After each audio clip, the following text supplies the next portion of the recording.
اللهم صل على حبيبك سيدنا محمد وآله وصحبه وسلم. اللهم صل على حبيبك سيدنا محمد وآله وصحبه اللهم وسلم. صل على حبيبك سيدنا محمد وآله وصحبه وبارك وسلم. اللهم صل على حبيبك سيدنا محمد وآله وصحبه اللهم صل على وبارك وسلم. حبيبك سيدنا محمد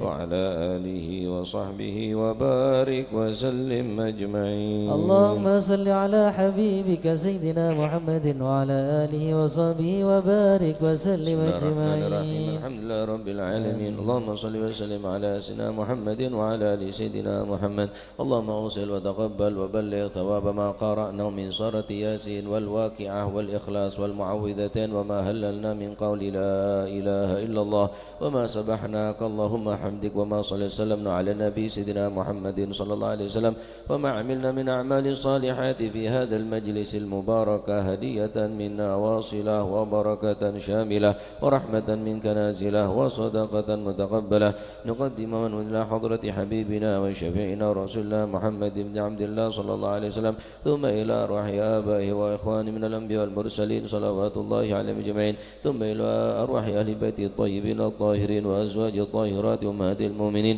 وأصحاب رسول الله أجمعين والتابعين لهم بإحسان إلى يوم الدين ثم إلى أرواح الخلفاء الراشدين والعلماء والأولياء والشهداء والصالحين أينما كانوا وحلت أرواح من مشارق الأرض المغاربها وبرها خصوصا المهاجر إلى الله أحمد بن عيسى وبن عبيد الله وسيدنا علي بن علوي خالي عقاسم والفقيه مقدم جميع ساداتنا علي بعلوي فخر الوجود شيخ أبو بكر بن سالم وأخي عقيل بن سالم قطب رباني سنة شيخ عبد القادر جيلاني سنة شادلي ثم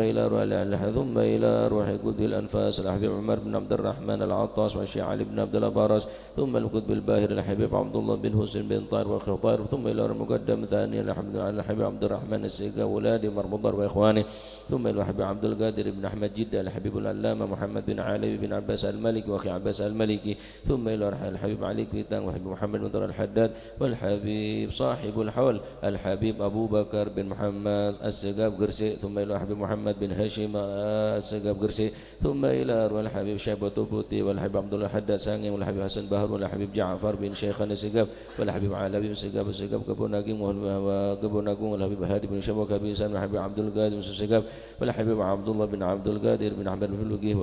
والحبيب صالح بن حامي تنقل والحبيب هادي بن عبد الله الحدار الحبيب محمد الهدار ثم إلى الحبيب أحمد بن صالح الهدار سلام بن نونغان ثم إلى ركيه جاسم نورسان وزوجته جهاشم رافع وزوجته صبي هذا المقام الجد عبد الله زوجته ثم الوالد أحمد خليل عبد الله إخواني أمواتنا وأمواتكم وأموات الحاضرين وأموات المسلمين أجمعين أوصل اللهم ذلك منا إليهم اللهم اجعل ثواب ذلك فداء لهم من النار وفكاكا لهم من النار ونجاة لهم من النار وعتقا وسترا وحجابا لهم من النار اللهم اغفر لهم وارحمهم وعافهم واعف عنهم اللهم اجعل قبورهم روضة من روض الجنان ولا تجعل قبورهم حفرة من حفر النيران اللهم اغفر لنا ولوالدينا وأولادنا اللهم اغفر لنا ولوالدينا ولوالدينا وارحمهما كما ربيانا صغارا اللهم اغفر للمسلمين والمسلمات والمؤمنين والمؤمنات الأحياء منهم والأموات اللهم مغفرتك أوسع من ذنوبنا ورحمتك أرجى عندنا من أعمالنا ربنا آتنا في الدنيا حسنة في الآخرة حسنة وقنا عذاب النار توفنا مسلمين والحقنا بالصالحين وصلى الله على سيدنا محمد النبي الأمي وعلى آله وسلم الحمد لله رب العالمين على حضرة النبي محمد صلى الله عليه وسلم بسرين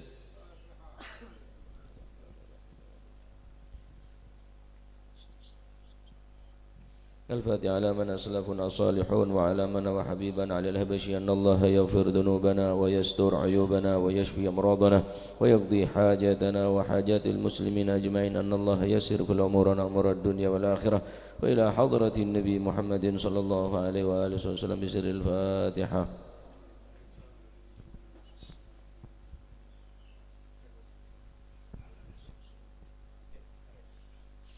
يا ربي صل على محمد أشرف بدر في الكون أشرف يا ربي صل على محمد يا ربي صل عليه وسلم يا ربي صل على محمد كرم داع يدعو إلى الحق يا ربي صل على محمد يا ربي صل عليه وسلم يا ربي صل على محمد المصطفى الصادق المصدق يا ربي صل على محمد يا ربي صل عليه وسلم يا ربي صل على محمد أحلى الورى منطقا وصدا يا ربي صل على محمد يا ربي صل عليه يا ربي صل وسلم على محمد أفضل من بالتقى تحقا يا ربي صل على محمد يا ربي صل عليه يا وسلم ربي صل على محمد من بالسخاء والوفاء تخلى يا ربي صل على محمد يا ربي صل يا عليه ربي صل وسلم على محمد وجمع من الشمل ما تفرق يا ربي صل على محمد يا ربي صل عليه يا ربي وسلم صل على محمد وصله وسهل ما قد تعوى يا ربي صل على محمد يا ربي صل عليه وسلم يا ربي صل على محمد وصله وسهل ما قد تعوى يا ربي صل على محمد يا ربي صل يا عليه ربي صل وسلم على محمد وافتح من الخير كل مغلاق يا ربي صل على محمد يا ربي صل يا عليه ربي صل وسلم على محمد وآله ومن بالنبي تعلى يا ربي صل على محمد يا ربي صل يا عليه ربي صل وسلم على محمد وآله ومن للحبيب عشاق يا ربي صل على محمد يا ربي صل عليه يا ربي وسلم صل على محمد ومن بحبل النبي توثق يا ربي صل على محمد يا ربي صل عليه يا ربي وسلم صل على محمد يا ربي صل عليه وسلم يا ربي صل على محمد يا ربي صل عليه وسلم اللهم صل وسلم وبارك عليه. أعوذ بالله من الشيطان الرجيم. بسم الله الرحمن الرحيم. إنا فتحنا لك فتحا مبينا ليغفر لك الله ما تقدم من ذنبك وما تأخر ويتم نعمته عليك ويهديك صراطا مستقيما وينصرك الله نصرا عزيزا. لقد جاءكم رسول من أنفسكم عزيز عليه ما عنتم حريص عليكم بالمؤمنين رؤوف رحيم. فإن تولوا فقل حسبي الله لا إله إلا هو عليه توكلت وهو رب العرش العظيم. إن الله وملائكته يصلون على النبي يا أيها الذين آمنوا صلوا عليه وسلموا تسليما. اللهم صل وسلم وبارك عليه. السلام عليك زين الأنبياء صلى الله عليه. السلام عليك زين الأنبياء صلى الله عليه. وعليك أتقى الأتقياء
بسم الله الرحمن الرحيم الحمد لله القوي سلطانه الواضح برهانه المبسوط في الوجود كرمه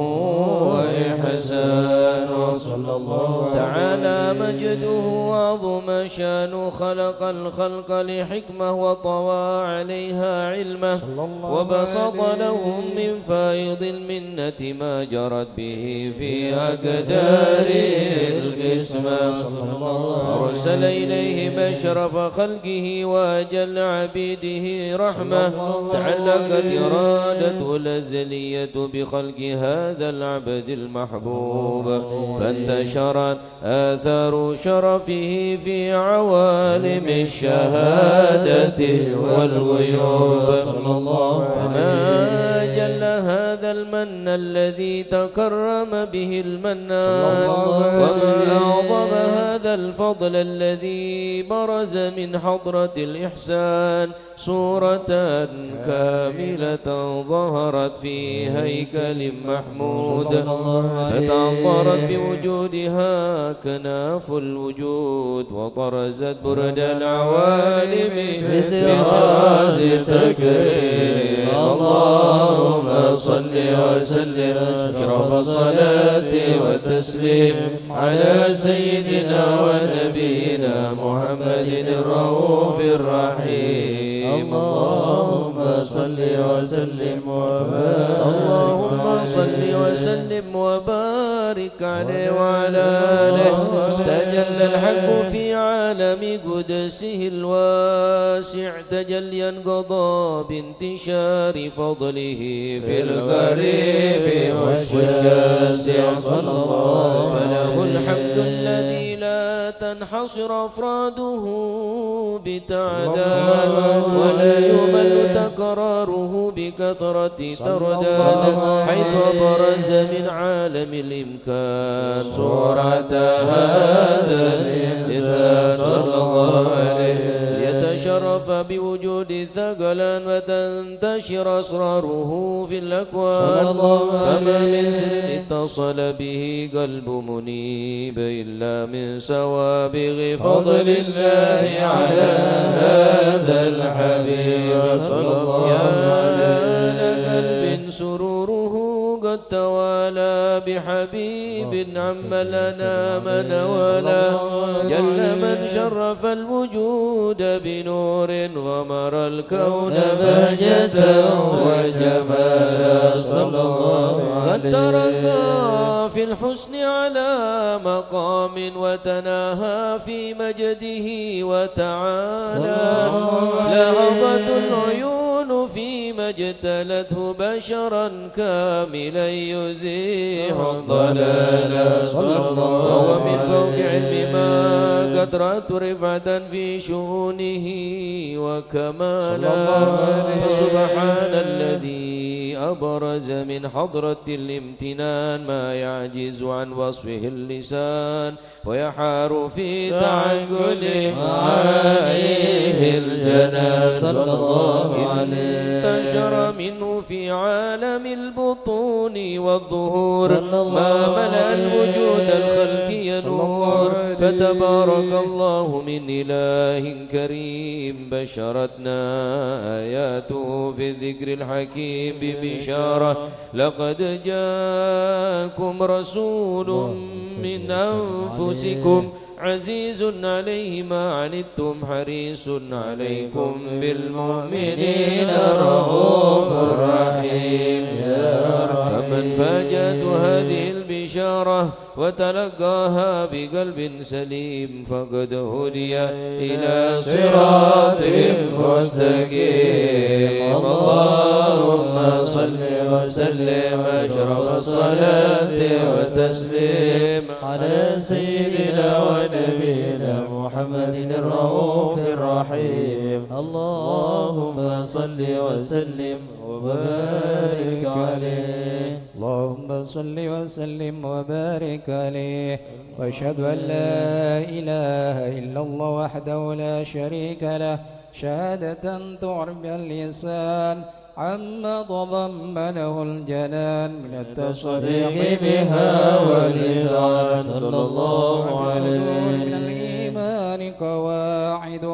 وتعلو عن اليقين من سر ذلك الإذعان وتصديق الشواهد صلى الله أشهد أن عليه سيدنا محمد العبد الصادق في قوله وفعله والمبلغ عن الله ما أمره بتبليغ خلقه من فرضه ونفله عبد أرسله الله للعالمين بشيرا ونذيرا صلى الله فبلغ عليه الرسالة وأدى الأمانة وهدى الله من الأمة بشرا كثيرا فكان في ظلمة المستبصرين سراجا وقمرا منيرا صلى الله عليه فما أعظم منة تكرم الله بها على البشر وما أوسعها من نعمة انتصر سرها في البحر والبر اللهم صل وسلم بأجل الصلوات وجمعها وأزكى التحيات وأوسعها على هذا العبد الذي وفى بحق العبودية صلى الله وابرز فيها عليه في خلة الكمال وقام بحق الربوبية في مواتن الخدمة لله وكبل عليه غاية الإقبال صلى الله عليه المصلي عليه به فينبسط في قلب نور لتعلقه به وهبه ويكتب بها بعناية الله في حسبه وعلى آله وصحبه الذين ارتقوا صهوة المجد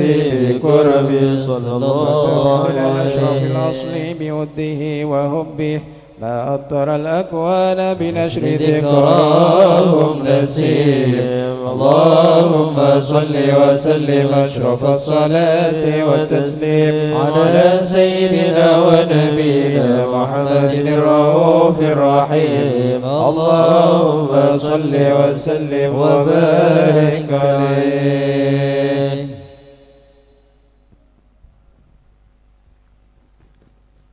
يا رب مكة وصفا بمحمد اغفر لنا يا سامعا لدعانا يا ربنا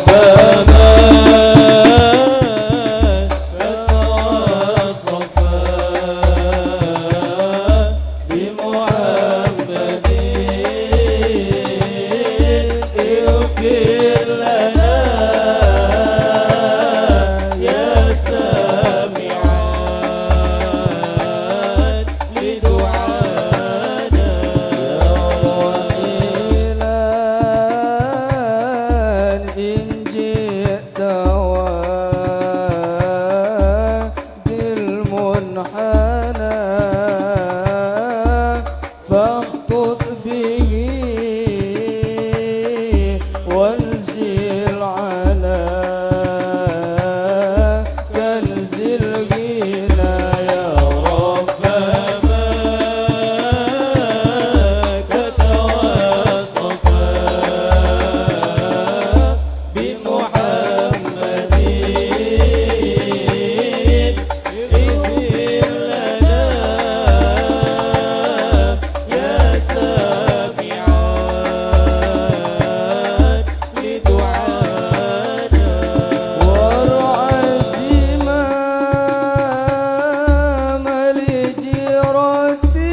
العوافي وبادر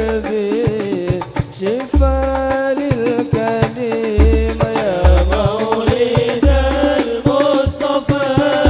يلي مقامك عظيم عسى بجاه النبي حسون سفاء السكين يا ربنا يا جزيل العافية ارحم رحيم جد بالعوافي ولا تكشف على العبد كيم يا مولد المصطفى يلي مقامك عظيم عسى بجاه النبي حسون سفال السكين والعبد يلقاك يا مولاي بقلب سليم غريمنا المصطفى محسن هو يكرم غريم يا مولد المصطفى يلي مقامك عظيم عسى بجاه النبي حسون سفال السكين واسلافنا واهلنا سكان بلدة ريم ومن حضر عنده مسافر أو مقيم يا مولد المصطفى يلي مقامك عظيم عسى بجاه النبي حسون سفال السكين عسى عسى لانكشف يا ربنا قد تقيم يا ربنا يا كريم الوجه يا أكرم كريم يا مولد المصطفى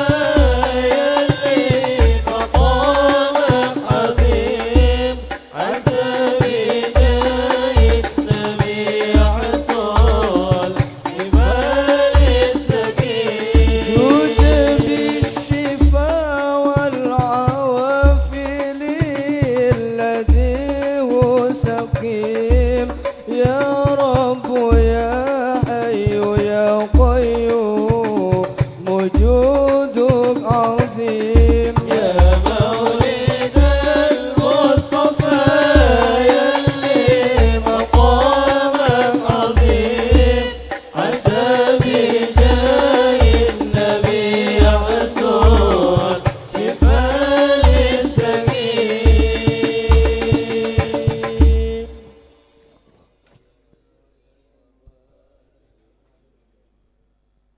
اللهم صل وسلم وبارك عليه وعلى آله وصحبه ومنذ علقت بهذه الدرة المكنونة والجوهرة المسونة والكون كله يصبح ويمسي في سرور وابتهاج بقرب ظهور شراك هذا السراج والعيون متشوفة إلى بروزه متشوقة إلى التقاط جواهر كنوزه وكل ذابة لقريش نطقت بفصيح العبارة معلنة بكمال البشارة وما من حامل حملت في ذلك العام إلا أتت في حملها بغلام من بركات وسعادة هذا الإمام ولم تنزل الأرض والسماوات متضمخة بعطر الفرح بملاقاة أشرف البريات وبرزه من عالم الخفاء إلى عالم الظهور بعد تنقله في البطون والظهور. وظهر الله في الوجود بهجة التكريم وبسط في العالم الكبير مائدة التشريف والتعظيم ببرز هذا البشر الكريم. اللهم صل وسلم أشرف الصلاة والتسليم على سيدنا ونبينا محمد الرؤوف الرحيم. اللهم صل وسلم وبارك عليه. اللهم صل وسلم وبارك عليه. فحين قرب أوان وضع هذا الحبيب أعلنت السماوات والأرضون ومن فيهن بالترحيب وأمطار الجود الإلهي على أهل الوجود تسيج وألسنة الملائكة بالتبشير للعالمين تعيش. سبحان الله والحمد لله ولا إله إلا الله والله أكبر. سبحان الله والحمد لله ولا إله إلا الله والله أكبر. سبحان الله والحمد لله ولا إله إلا الله والله أكبر. والقدرة كشفت كنا هذا المستور ليبرز نوره كاملا في عالم الظهور نورا فاق كل نور صلى الله عليه. وأخذ الحق حكمه على من أتم الله عليه النعمة من خواص الأمة أن يحضر عند وضعه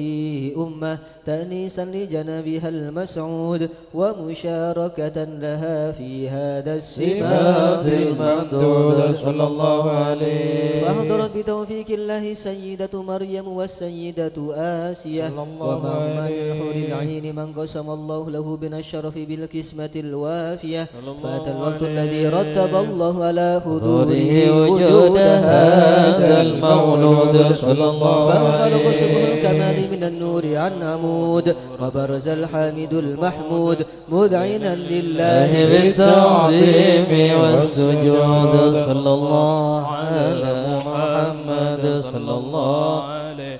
وسلم. صلى الله على محمد صلى الله عليه وسلم. اللهم صل على محمد صلى عليه.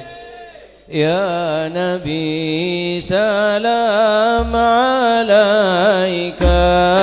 يا رسول سلام عليك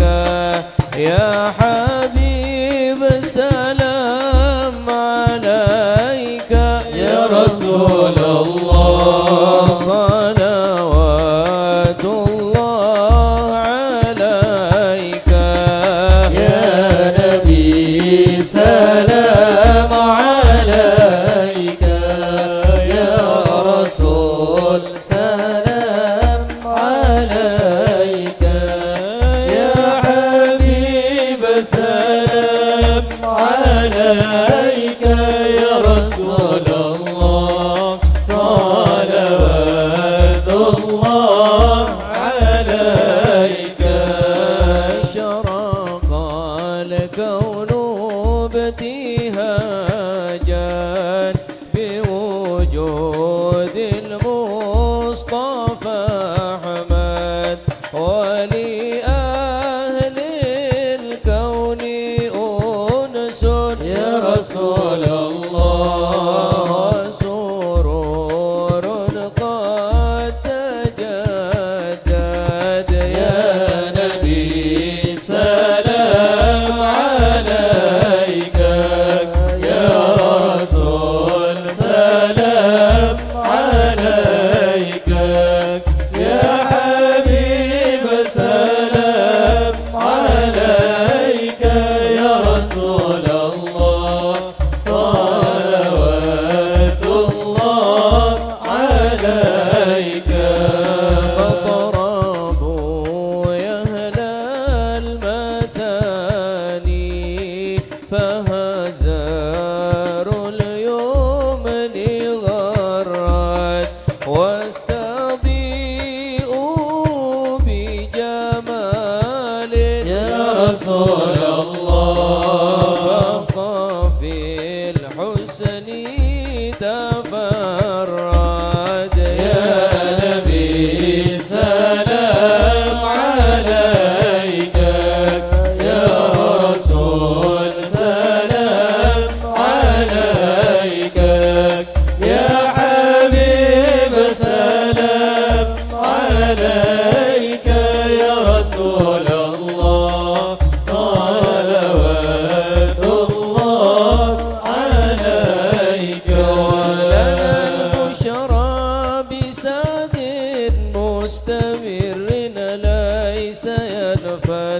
حيث أوتينا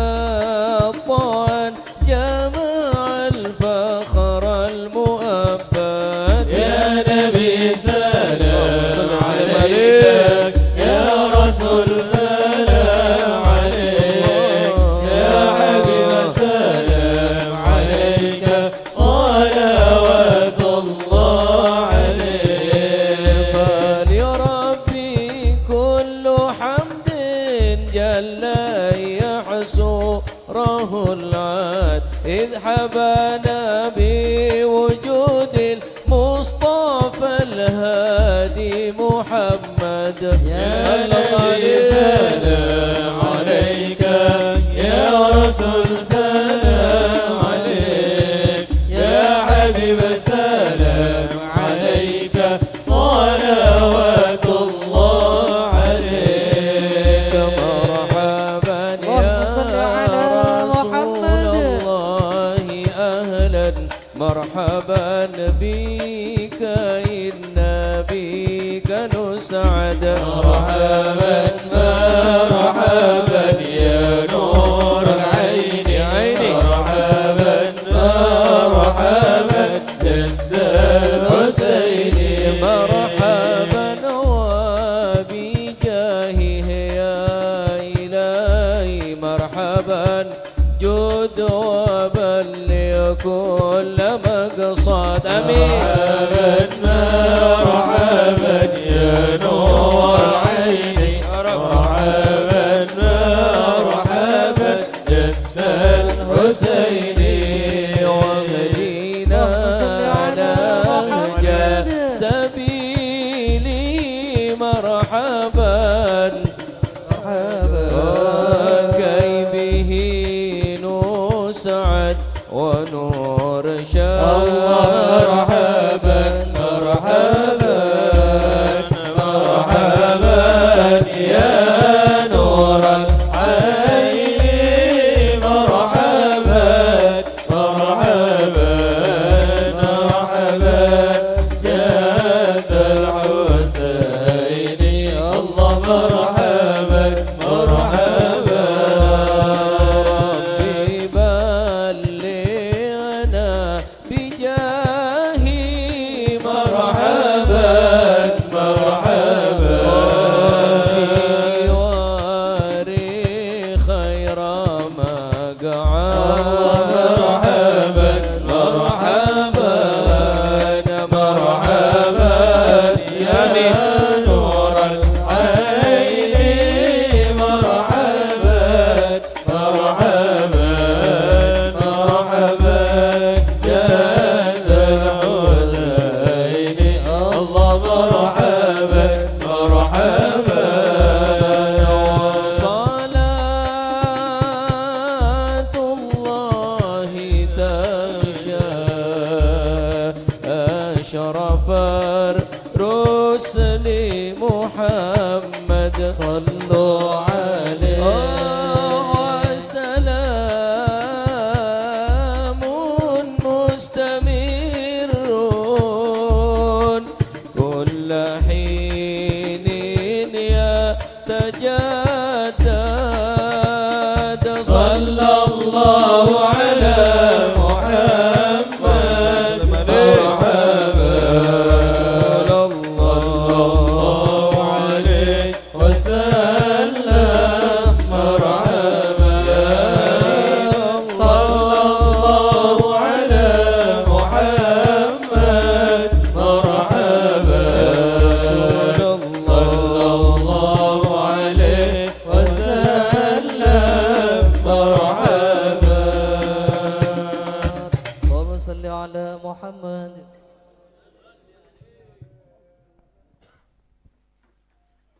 بسم الله والحمد لله والصلاة والسلام على سيدنا رسول الله محمد بن عبد الله وعلى آله وصحبه ومن والاه ولا حول ولا قوة إلا بالله. كمال خلقته وجماله وصورته صلى الله عليه وسلم. قال الإمام بوصيري رحمه الله تعالى: فهو الذي تم معناه وصورته ثم اصطفاه حبيبا بارئ النسم munazzahun an syarikin fi mahasinihi fajawharul husni fihi ghairu munqasimi. Qala al-Qurtubi lam yadhhar lana tamamu husnihi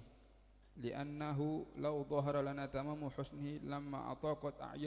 a'yununa ru'yatahu sallallahu alaihi wasallam. Kesempurnaan keindahan wajahnya Rasulullah sallallahu alaihi wasallam, anggota tubuhnya Rasulullah. Imam Busiri di dalam Burda beliau mengatakan, dialah Rasulullah SAW tamma yang sempurna, ma'nahu wa suratuhu, akhlaknya dan bentuk fisiknya Rasulullah SAW. Jadi yang paling sempurna akhlaknya adalah akhlaknya Rasulullah, yang paling bagus bentuk fisiknya adalah fisiknya Rasulullah SAW. Summa astafahu habiban bari'un nasami. Kemudian Allah memilih Rasulullah sebagai kekasihnya. Munazzahun an syarikin fi mahasinihi. Kecantikan, keindahan Rasulullah tidak ada yang bisa menandingi. Fajauharul husni fihi ghairu munqasimi. Dan keindahannya Rasulullah tidak terbagi oleh yang lain. Jadi Rasulullah itu sangat indah, Rasulullah itu sangat tampan sallallahu alaihi wasallam ya. Setiap manusia ini kan andik kekurangan, Pak. Beda sing tinggi kurus wonten, ana sing endek lemu, ana sing endek kurus. Jadi ada yang mungkin dukur bagus cuma hitam. Semua mempunyai kekurangan. Yang sempurna hanya Rasulullah sallallahu alaihi wasallam. Al-Imam Qurtubi beliau mengatakan, tidak nampak keindahan kepada Rasulullah, tidak nampak keindahan kepada kami sempurnanya Rasulullah SAW. Seandainya nampak sempurnanya Rasulullah kepada kami, maka tidak akan mampu mata-mata kami akan melihat wajahnya indah Rasulullah sallallahu alaihi wasallam. Karena sebagian sahabat itu kalau di depannya Nabi nunduk, tidak mampu ndelok gantengi Rasulullah. Makanya ada sebagian riwayat katanya Syed Muhammad Maliki, kebanyakan yang meriwayatkan hadis tentang wajahnya Rasulullah itu anak-anak kecil. Sayyidina Ali bin Abi Thalib, Hindun bin Abi Hala, itu kebanyakan meriwayatkan hadisnya Rasulullah tentang keindahan wajahnya Rasulullah itu adalah kebanyakan anak-anak kecil. Karena sebagian sahabat tidak berani ngetek, mun ketemu Rasulullah mereka ngetek. Kau lebih sampai mun ketemu kiai lah ngetek, apa boleh ketemu Rasulullah sallallahu alaihi wasallam. Wajhu syarif, kana sallallahu alaihi wasallam ahsanan nasi wajhan, ka'anna syamsa tajri fi wajhi. Ada Rasulullah SAW itu adalah wajah yang paling tampan, seakan-akan matahari itu ada di wajahnya Rasulullah SAW. Siapa yang tidak butuh sama matahari? Semua butuh sama matahari. Seakan-akan wajahnya Rasulullah terang-terang memang wajah. Apalagi kalau Rasulullah sudah memakai baju warna merah, dilihat kan bukan merah, ya merah ke coklat-coklatan, rambutnya panjang segini. Itu ketika bulan purnama, jerit semua orang. Sampai ndak ndelok habaib lak pas ganteng, duduk kula, pas kula dapat yang ganteng sih nggih. Pas sampai ndelok habaib pas yang ganteng, ngetek sampean jerit. Ada dulu satu ketika pas di Solo, sampai orang nek kocok iki pecah kabeh, akan pas ada satu habaib lewat, kocok iki Arya ajeling orang soleh. Apalagi kalau melihat Rasulullah sallallahu alaihi wasallam. Yaqul Ali radhiyallahu anhu, berkata Sayyidina Ali bin Abi Thalib radhiyallahu anhu, lam yakun fil mutahham wala bil mukalsam wa kana fi wajhi tadwir. Ada Rasulullah SAW itu wajahnya itu bentuk tubuhnya yang tidak kurus, yang tidak gemuk. Mukalsam, wajahnya tidak terlalu bunder, cuma tidak bunder betul, tidak panjang, tidak terlalu bunder. Gimana lempongku Punya kanto nggih, ha? Nah, dia. Sing ngagelek dia sing lempo-lempo dia, ha? Rasulullah itu bunder, wajahnya bunder, cuma tidak lam yakun syadid tadwir wajah, bal fi wajhi tadwir qalil. Bundernya sedikit. Sallallahu alaihi wasallam, ya. Mudah-mudahan dapat barokahnya Rasulullah SAW. Amin, Allahumma amin.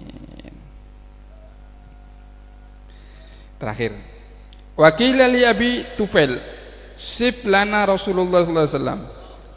faqal kana abyad malihal wajhi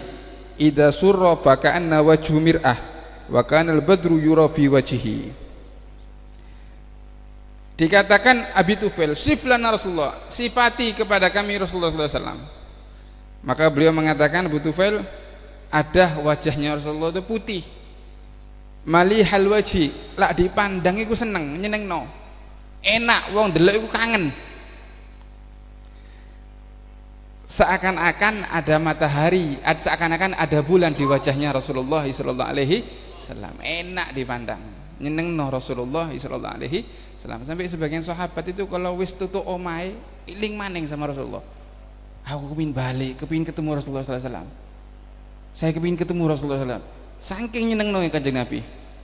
Mana gue lebih samain kan aduh ketemu Ria boleh ya. Kapan Ria Palembang Ria tak Palembang. Sahabat itu duduk ketemu sama istrinya lebih seneng sama ketemu Rasulullah daripada ketemu sama istrinya sallallahu alaihi wasallam. Mudah-mudahan ya barokahnya majelis maulid, mudah-mudahan anak kita menjadi anak yang solihin, solihat, barokahnya Rasulullah, mudah-mudahan anak kita menjadi anak min ahli ilmi wa ahli tuqa wa ahli ilmi, barokahnya Rasulullah, mudah-mudahan orang tua kita yang dalam kubur jadi kubur raudhah min riyadil jinan, orang tua kita yang masih hidup Allah beri panjang umur, sehat walafiat, barokahnya Rasulullah, mudah-mudahan akhir kalam kita, akhir hidup kita dituntun oleh Rasulullah SAW mengucapkan la ilaha illallah, la ilaha illallah, la ilaha illallah Muhammadur Rasulullah SAW. Wassallallahu ala sayyidina Muhammad Nabi Lumi wa ala alihi wasallam walhamdulillahi rabbil alamin.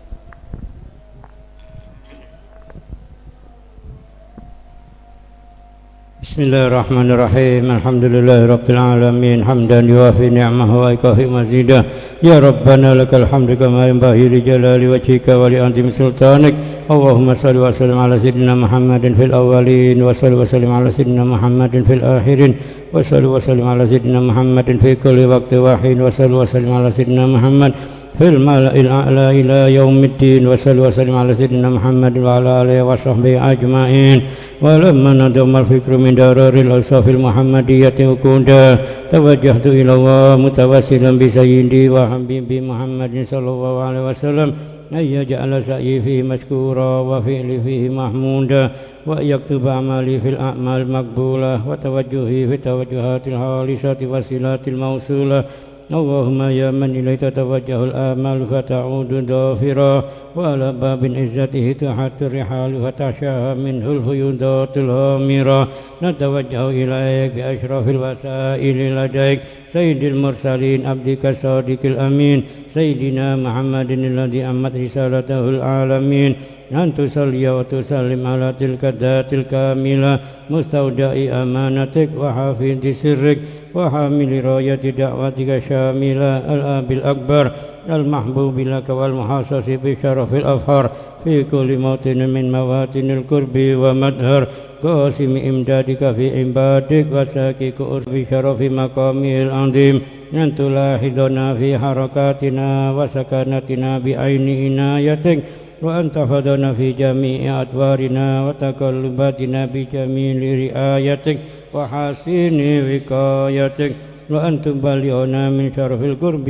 إليك وإلى هذا الحبيب غاية آمالنا وتتقبل منا ما تحركنا فيه من نياتنا وأعمالنا وتجعلنا في حضرة هذا الحبيب من الحاضرين وفي طرائق اتباعه من السالكين ولحقك وحقه من المؤدين ولأهلك من الحافظين. اللهم إنا لنا أدماء في رحمتك الخاصة فلا تحرمنا ودنونا جميلة هي وسيلتنا إليك فلا تغيبنا. آمنا بك وبرسولك وما جاء به من الدين وتوجهنا به إليك مستشفئين أن تقابل المذنب منا بالغفران والمسيء بالإحسان والسائل بما سأل والمؤمل بما أمل وأن تجعلنا ممن نصر هذا الحبيب ووازره ووله وظهره وأم ببركته وشرف وجهته أولادنا ووالدنا وأهل قدرنا ووادينا وجميع المسلمين والمسلمات والمؤمنين والمؤمنات في جميع الجهات وأدم راية الدين القويم في جميع الأقطار منشورة ومآلم الإسلام والإيمان بأهلها مأمورة مأنا واكشف اللهم كربة المكروبين واقض دين المدينين واغفر للمذنبين وتقبل توبة التائبين وانشر رحمتك على عبادك المؤمنين أجمعين واكفي شر المعتدين والظالمين وابسط الأدل بولاة الحق في جميع النواحي والأقطار وأيدهم بتأييد من عندك ونصر على المعاندين من المنافقين والكفار وجعلنا يا رب في الحسن الحسين من جميع البلايا وفي الحرز المكين من الذنوب والخطايا وأدمنا في العمل بطاعتك والصدق في حكمتك قائمين وإذا توفيتنا فتوفنا مسلمين مؤمنين واختم لنا منك بخير أجمعين وصل وسلم على هذا الحبيب المحبوب للأجسام والأرواح والقلوب وعلى آله وصحبه ومن إليه منسوب وآخر دعوانا أن الحمد لله رب العالمين سبحانك ربك رب العزة عما يصفون وسلام على المرسلين والحمد لله رب العالمين. بسر الفاتحة.